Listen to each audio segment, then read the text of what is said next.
ఇక మండలిలో నేను ఖచ్చితంగా ఆ బిల్లు పాస్ అయ్యే విధంగా నా వంతు ప్రయత్నం చేస్తా. మిగతా బీసీ సభ్యులు కూడా ఉన్నారు, వాళ్ళు కూడా మాట్లాడతారు ఖచ్చితంగా.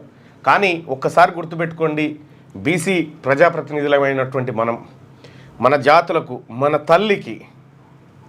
తల్లి కోసం ఒక్కసారి మనం మాట్లాడాల్సినటువంటి సందర్భం అయితే ఉంది. మనం బయట ఎన్ని మాట్లాడుకున్నా కూడా అల్టిమేట్గా సభలో ఏం మాట్లాడుతూ ఉన్నాం, సభలో ఈ వర్గాల కోసం ఏం చేస్తూ ఉన్నాం అనేదే లెక్కల్లో ఉంటుంది.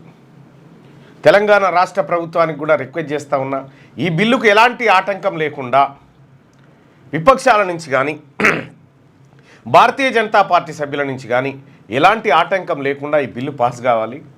కానీ ఒకటైతే చెప్తా ఉన్నాం, ఈ బిల్లును ఎవరైనా వ్యతిరేకించినా, ఈ బిల్లును తప్పుదోవ పట్టించాలని చూసినటువంటి వాళ్ళు ఎవరైతే ఉన్నారో ప్రజాక్షేత్రంలో ఖచ్చితంగా మీరు ఇబ్బందులు ఎదుర్కొంటారు, పని అవుతుంది. అందుకోసమే 42% రిజర్వేషన్ ఇస్తామని రాహుల్ గాంధీ గారు కామారెడ్డి బీసీ డిక్లరేషన్లో ప్రకటించాడు. ఆ ప్రకటించినటువంటి రిజర్వేషన్ల బిల్లును ఇక్కడ తీసుకొస్తా ఉన్నారు. ఎస్, కులగణన విషయంలో తప్పులు జరిగినాయి, దాన్ని ఎత్తి చూపించినాం, దోషిగా నిలబెట్టినాం, అయిపోయింది అది. కానీ ప్రభుత్వం 42% అనేటువంటి మాట మీద వస్తూ ఉంది కాబట్టి ఆ మాటను మనం గౌరవించుకోవాలి. ఇప్పుడు 42% అనేది ఫైనల్ కాదు, బీసీలకు వాళ్ళకు దక్కాల్సిన వాటా అతి భారీగా దక్కాలి.